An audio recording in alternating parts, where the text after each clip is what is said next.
Today I'm working on my shop tour.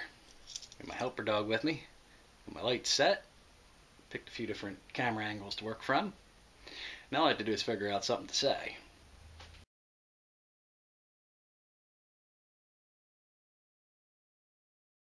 Our first stop on the tour is the bandsaw. Something's not right though.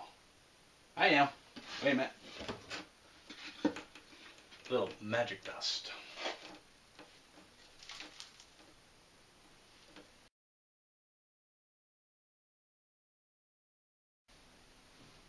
This saw was a nice upgrade over the other saw. Larger cutting throat, more power, and a larger work surface. Also, this work surface is made out of steel. I can use these magnets as guides. Saves a lot of time in setup.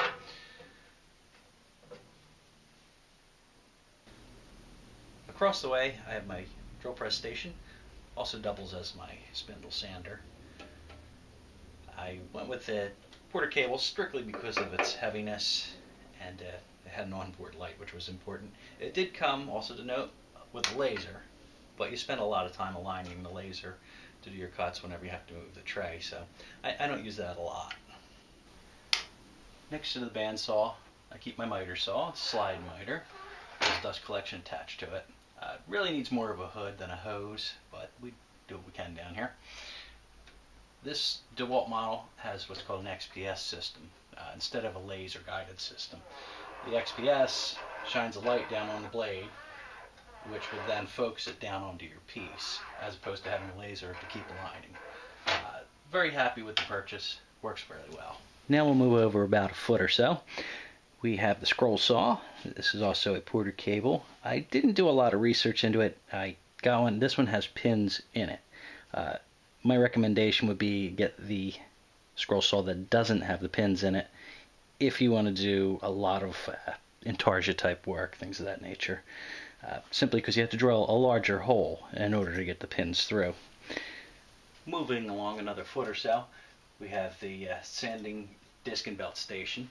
I keep it on a mobile cart, but it is connected to the dust collection system as well, so I don't have to keep emptying the bag. This is my table saw, just a contractor's model. It has a folding base. Does see a little time out in the field. I have on it my sled that I made. It's a miter sled. It has a hold down clamp for making segmented pieces for bowls and things of that nature, or fine cuts for small pieces. Porter cable saw, decent saw. Not happy with the insert plate. That's why I made the sled, but I'm going to be making some insert plates. Care of Summer's Woodworking's video. Just a ham for the camera, this one. You gotta watch. He'll steal the show. You'll see. In the end. Everybody will like him. Me, not so much. Behind the table saw is where my dust collection, chip separation, all that system is. Gonna pick you up and move you around a little bit on this one. So please forgive my camera shakiness. Power it with a rigid shop vac, 6 amp, and this is a Thane style separator that I built using ideas from Jay Thane's site. Give him all the credit. And I only ran 2-inch PVC with everything. I probably should have gone 3-inch, but it works just the same. Now this goes around the shop and connects to each tool, and it's all controlled with homemade blast gates, which are made simply out of birch plywood and some hardboard. I'll be upgrading them to PVC when I get the time to do it. I'm going to be getting some PVC soon, so I'll post a video of that.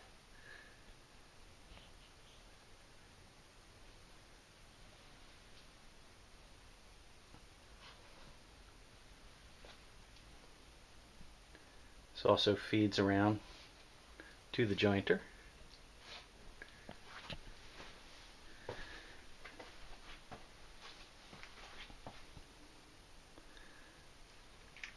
And there's a stop at my workbench for the lathe. and floor cleaning hose attachment. Jumps over the other side, can be expanded later if needed, and that goes to the routing station.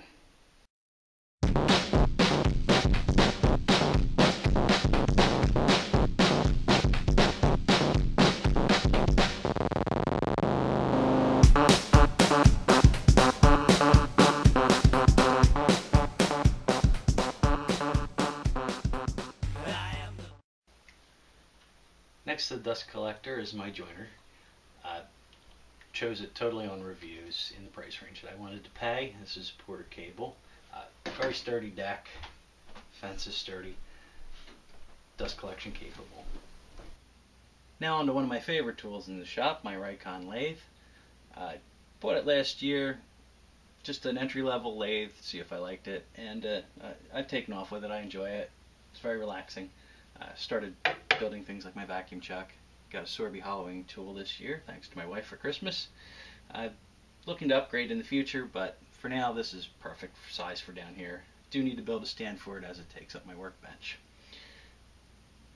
There is something we can try though. Worked on bandsaw.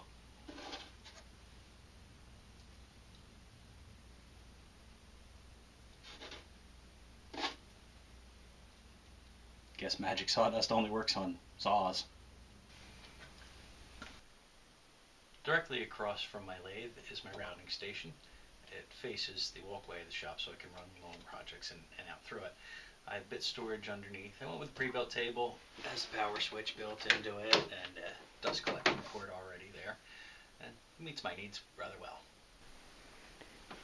Here's the planer all set up. I place it on the long open part of the floor and attach my floor sweep hose from the dust collector to reduce the amount of chips and dust that it throws around. If you've ever used one, you know just how messy they can be.